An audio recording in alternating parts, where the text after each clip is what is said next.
حضرت جبرائیل کو فلاں فلاں بستیوں کو الٹ دو اس کے رہنے والوں سمیت.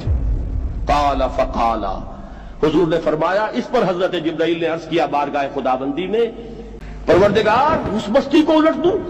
اس میں تو تیرا فلاں بندہ بھی ہے جس نے کبھی پلک جھپکنے جتنی دیر بھی معصیت میں بسر نہیں کی. اللہ تعالیٰ نے حکم دیا جبرائیل کو، اقلب علیہ وعلیہ، الٹو اس بستی کو، پہلے اس بدبخت پر پھر دوسروں پر. کیوں؟ فإن وجهه لم يتمعر في ساعة قط، اس لیے کہ اس کا چہرہ کبھی میری غیرت میں سرخ نہیں ہوا، اس چہرے کا رنگ نہیں بدلا.